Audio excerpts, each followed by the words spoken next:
Film शुरू होती है चंदनपुर नाम के एक गांव से, जहां काली मां की आराधना हो रही थी। इसी दौरान गांव के जमींदार की बीवी जो प्रेग्नेंट थी, दो बच्चों को जन्म देती है, एक लड़का और एक लड़की। लड़का होने से सब खुश थे, लेकिन जब उन्हें पता चला कि एक लड़की भी हुई है, सारी आराधना रुक जाती है, जैसे एक मातम सा छा गया हो। पूरे महल के आसपास बहुत घने जंगल थे, जहां से डरावनी चीखें भी आ रही थी। अब हम देखते हैं जो बेटी हुई थी, उसको उसकी माँ से छीन लिया जाता है। सारे मिलकर जंगल की तरफ जाते हैं और उस बच्ची को शीला के ऊपर रखकर काली माँ के दूध द्वारा उसकी बलि दी जाती है और एक मंत्र बोला जाता है कि इस बेटी का रक्त जमीन पर लगने से राक्षस हमारी धरती से दूर रहेंगे। इसके बाद हम 10 साल बाद का सीन देखते हैं, जहां अंबिका जो एक स्कूल टीचर है, वो अपने स्टूडेंट्स को काली माँ की पेंटिंग दिखा रही थी।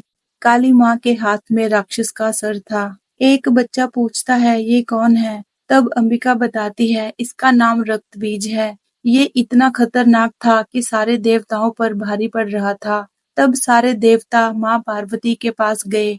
माँ पार्वती ने अपने रुद्र रूप यानी माँ काली का रूप लिया। फिर उस राक्षस के सर को धड़ से अलग कर दिया। राक्षस का रक्त जमीन पर भी गिर रहा था। वहाँ एक नया राक्षस पैदा हो रहा था। तब काली माँ ने उसका सर काटा और जो रक्त निकल रहा था उसे अपनी जीभ से अपने अंदर समा लिया और रक्त बीज के शरीर की एक भी बूंद मिट्टी पे गिरने नहीं दी। इसके बाद सेशन खत्म हो जाता है और शुभांकर आ जाता है। शुभांकर चंदनपुर गांव के जमींदार का ही लड़का था जो पहले हुआ था। शुभांकर बहुत टाइम पहले ही चंदनपुर छोड़कर कोलकाता में सेटल हो गया था और उसने अंबिका के साथ शादी कर ली थी। उनकी एक बेटी है जिसका नाम श्वेता है, लेकिन गांव में किसी को नहीं पता था कि उनकी एक बेटी है। सबको यही बताया गया था कि शुभांकर का एक बेटा है। शादी के बाद वो कभी गांव नहीं गया। सब कुछ एकदम सही चल रहा था, लेकिन एक रात अचानक शुभांकर के चाचा जयदेव का फोन आता है। वो बताते हैं कि शुभांकर के पिता की मौत हो गई। रस्मों के लिए उसे गांव आना पड़ेगा।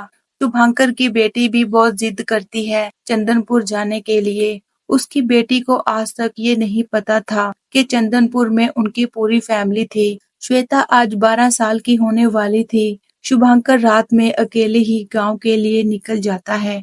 चंदनपुर पहुंचने के बाद अपने पिता का रिचुअल करके वो अपने चाचा जयदेव से मिलता है। शुभांकर अपने चाचा से कहता है, मैं ये पूरी हवेली बेचना चाहता हूँ क्योंकि मैं अपने बेटे को यहाँ नहीं लाना चाहता। तब जयदेव चाचा बोलते हैं, बेटा नहीं बेटी बोलो, मेरे अलावा किसी को नहीं पता कि तुम्हारी एक बेटी है, ना कि बेटा। मैं ये बात किसी को नहीं बताऊंगा। शुभांकर अपने चाचा पर भरोसा करके कहता है, जल्दी से ब्रोकर ढूंढिए, मैं आज रात को ही निकलूंगा। अपने पिता की अस्थियां लेकर शुभांकर वहां से निकल जाता है, लेकिन उसके ऊपर कोई नजर रखे हुए था। ये वही राक्षस था। चंदनपुर का रास्ता जंगल की ओर से जाता था। इसी बीच हम देखते हैं श्वेता अपने टेबल पर कुछ पेंटिंग बना रही थी। तभी उसकी माँ अंबिका ने पेंटिंग नोटिस की, जो एक पेड़ की थी। पेड़ की फोटो जब वो शुभांकर को भेजती है, तो वो बहुत डर गया था। वो कहता है इस पेड़ के बारे में श्वेता को कैसे पता, क्योंकि ये पेड़ तो चंदनपुर में है और ये एक श्रापित पेड़ है। तभी वही राक्षस अपनी जड़ें फैलाकर कार को जकड़ लेता है और कार को आग लगा देता है, जिससे शुभांकर की वही मौत हो जाती है। जयदेव कोलकाता पहुंचकर अंबिका को इस हादसे के बारे में बताता है और श्वेता के ऊपर हाथ रखकर कहता है, बेटा सब कुछ ठीक हो जाएगा। वो उन्हें चंदनपुर आने के लिए कहता है, लेकिन अंबिका वहां नहीं जाना चाहती थी। कुछ दिनों बाद चंदनपुर गांव से जयदेव का फोन आता है प्रॉपर्टी को बेचने के लिए। उसने किसी से बात कर ली है। वो कहता है, लेकिन तुम्हें इसके लिए यहाँ आना होगा। अंबिका चंदनपुर जाना तो नहीं चाहती थी, लेकिन शुभांकर की आखिरी इच्छा थी कि वो हवेली बिक जाए, इसलिए चंदनपुर जाने के लिए वो मान जाती है। अंबिका श्वेता को उसकी फ्रेंड के पास रुकने को कहती है, लेकिन श्वेता नहीं मानती। वो कहती है मुझे अपनी फैमिली का घर देखना है। ये सुनकर अंबिका उसे अपने साथ ले जाने के लिए राजी हो जाती है। दोनों माँ बेटी चंदनपुर के लिए निकल जाती हैं। रास्ते में अचानक उसकी कार के सामने दीपिका नाम की एक बच्ची आ जाती है। अंबिका अपनी कार से उतरकर उस बच्ची के पास जाती है। बच्ची के पिता का कहना था, घबराओ मत, ये ठीक है। बच्ची की माँ अंबिका और श्वेता को अच्छी नजर से नहीं देखती। वो अपनी बच्ची से कहती है, इन लोगों से दूर रहना। उस डरावने रास्ते से होते हुए वो घर पहुंच जाती हैं। अंबिका ने देखा, घर के बीचों बीच काली माँ का मंदिर था, जो 40 सालों से बंद था। विकास बताता है, जिसको भी माँ सपने में दर्शन देती है, तभी काली माँ का ये मंदिर खुलता है और आराधना होती है। लेकिन पिछले 40 सालों से माँ ने किसी को भी दर्शन नहीं दिया। अंबिका श्वेता को बाहर जाने से मना करती है, क्योंकि ये जगह उसके लिए बिल्कुल नई थी।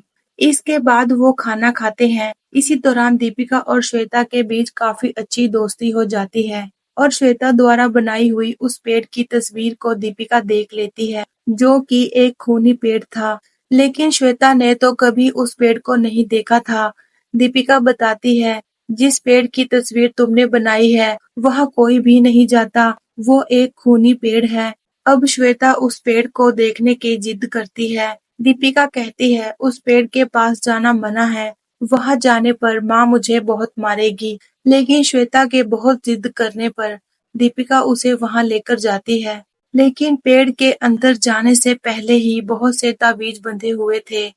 इससे पहले कि श्वेता अंदर जा पाती, तब तक अंबिका वहां आ जाती है और दोनों को बहुत डांटती है। यहाँ आने से तुम्हें मना किया था ना। इतने में दीपिका की माँ भी वहां आ जाती है और दीपिका को बहुत मारती है। दीपिका कहती है, श्वेता ने जिद की थी, इसलिए वो उसे यहाँ लेकर आई। ये देखकर अंबिका को भी बहुत बुरा लग रहा था। दूसरी तरफ दीपिका की माँ बहुत घबराई हुई थी। वो अपनी बेटी को हवेली के एक कमरे में बंद कर देती है और कहती है, इधर ही रहना। अपनी माँ का इंतजार करते हुए लड़की वहीं सो जाती है। इसके बाद जब रात होती है, तब वही पिशाच कमरे के अंदर आ जाता है और अपनी जड़ों से बच्ची को पकड़कर जंगल की तरफ ले जाता है। तब उसने देखा कि बेटी वहां पर नहीं थी। वो रोने लगती है, क्योंकि राक्षस उसकी बेटी को ले गया था। वो अपने पति से कहती है, मुझे पता था यही होने वाला है, क्योंकि जिसको आपने घर में रखा है, श्वेता इसी वंश की लड़की है, जिसे अब तक बलि चढ़ जाना चाहिए था। आज उसके कारण पिशाच मेरी बेटी को जंगल में ले गया, जहाँ से आज तक कोई वापस नहीं आया।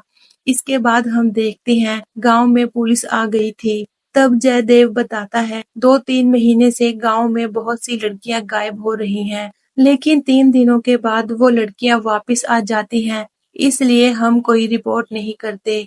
औरों की तरह ये लड़की भी आ जाएगी।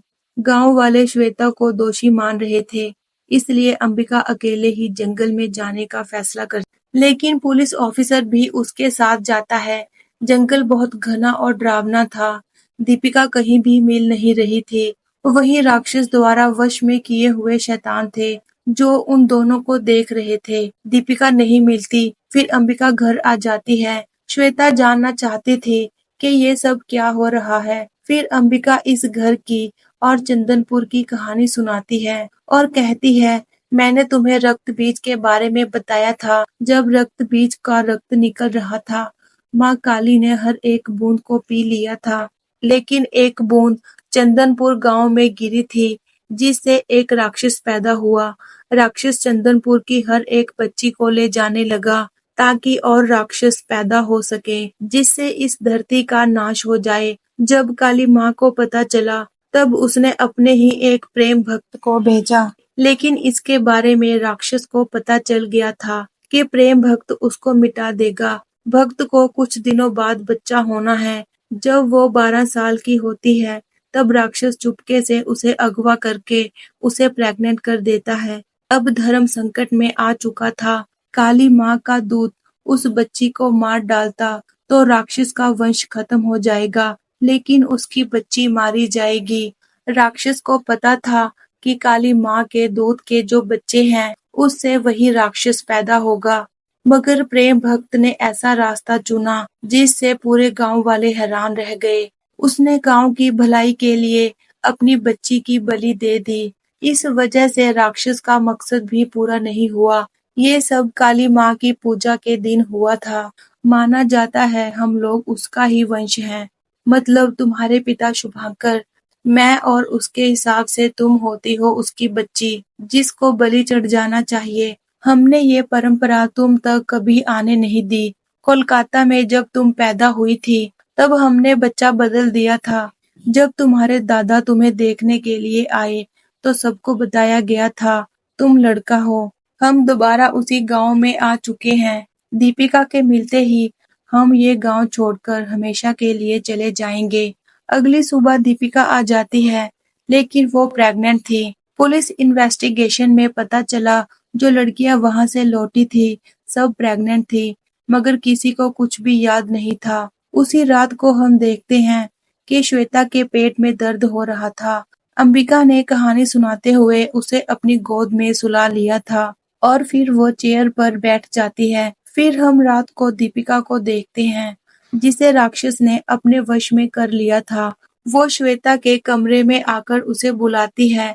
श्वेता उठकर चली जाती है और गांव की हर एक लड़की, जिसको राक्षस ने अपने वश में किया हुआ था। अचानक से अंबिका की नींद टूट जाने पर उसने देखा श्वेता वहां नहीं थी। वो भागते हुए खंडर की तरफ जाती है, जहां वही लड़कियां श्वेता को ले जा रही थी। तभी एक बुढ़ी आकर श्वेता को छुड़ा लेती है। श्वेता को लेकर अंबिका वहां से जा रही थी। तभी राक्षस उन पर हमला कर देते हैं, जो कि पोजेस बच्चे थे।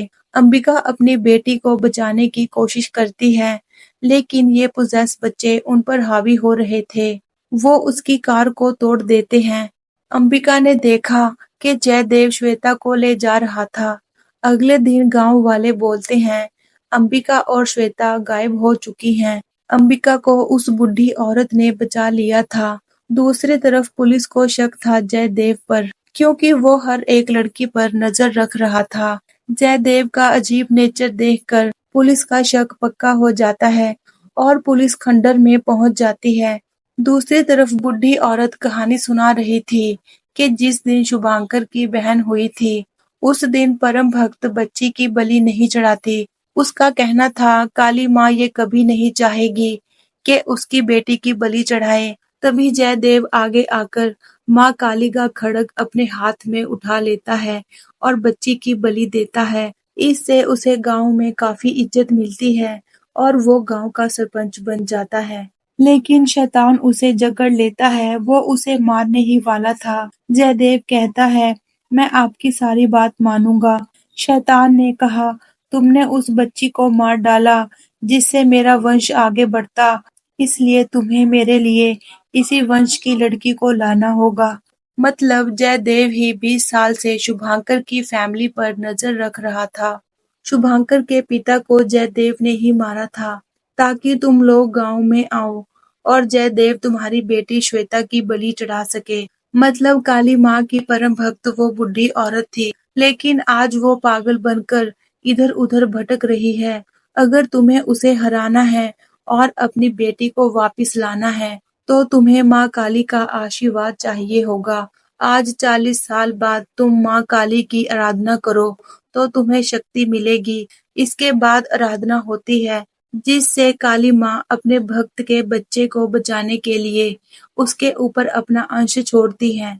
इसके बाद वो जंगल में जाती है, जहाँ राक्षस और माँ की भक्त आमने सामने होती हैं। मतलब जयदेव और अंबिका। राक्षस अंबिका को बहुत मारता है और उसकी हड्डियां तोड़ देता है। जब अंबिका नीचे गिरती है, तब काली माँ उसके अंदर समा जाती है और वो राक्षस का वध करती है। अपनी बच्ची को छुड़ाकर गांव में वापस आ जाती है। बूढ़ी औरत कहती है तुम्हारी बेटी प्रेग्नेंट है। इससे पहले कि शैतान का जन्म हो, तुम्हें अपनी बेटी की बलि देनी होगी। अंबिका बोलती है माँ ये कैसी परीक्षा है। रोते हुए वो तलवार उठाकर उसे मारने वाली थी। उसका आंसू जमीन पर गिरने से चमत्कार होता है। श्वेता के अंदर जो राक्षस था वो नष्ट हो जाता है। इसी सीन के साथ ये मूवी खत्म होती है। आपको ये वीडियो कैसी लगी हमें कमेंट करके बताएं और हमारे चैनल को सब्सक्राइब करें। मिलते हैं अगली वीडियो में।